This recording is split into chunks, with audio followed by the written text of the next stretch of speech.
So Maida, if somebody is hearing this message and learning more about the situation of what's going on across the state of Nebraska, but including in areas like Grand Island, Crete, and Lexington, what can an ally do to get involved, whether it be to be out there with folks raising awareness, or if there's a different way to be involved if they don't feel comfortable doing that?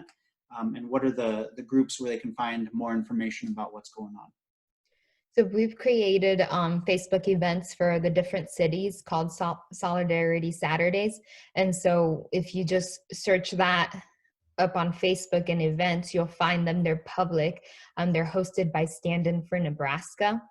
And then again, that's an organization that you can also reach out to get more information, whether that's getting involved. We are also working on ways of involving people that we know have health conditions, underlying health conditions that prevents them from leaving their house. So I think one other thing we're trying to do is do kind of like a Facebook Live watch so people can join in on that and feel like they're a part of the drive-in vigils. We're also taking donations, I know, in JVS for just masks. If people want to make masks for the community, one of our members is helping by delivering those to families that we know are in need of masks that don't have the means to make their own. There's different ways of getting involved at this point. We take any help that we can get.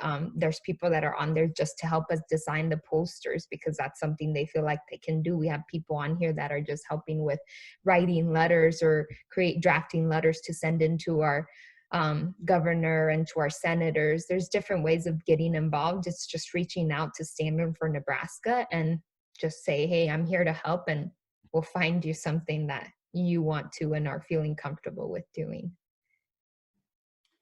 Thank you. One of the I guess advantages of the podcast format is that listeners can tune in from really anywhere in the world and different walks of life, different beliefs. What are some final thoughts or some messages that you would want to share with whomever might be listening to us? And then also maybe for the Latino, Latina, Latinx communities. I think just in general, like as a daughter of immigrants and a daughter of plant workers, I've been getting a lot of pushback from my own parents on how much I'm involved with because they're afraid of that retaliation of losing their jobs. And I think at this point, that's not something we can be afraid of and should be afraid of. I still respect my parents' choice of telling me, like, don't get too involved, like it could bring us problems. But at this point, I know what they don't need fear in their lives. They need somebody to speak out for them.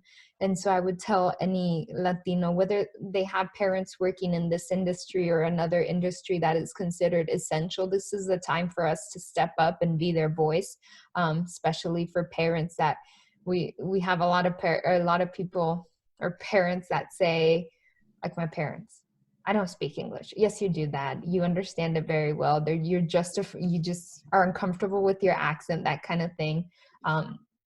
Anyway, like that might be their like excuse for I can't go be the one to talk in front of people, that kind of thing.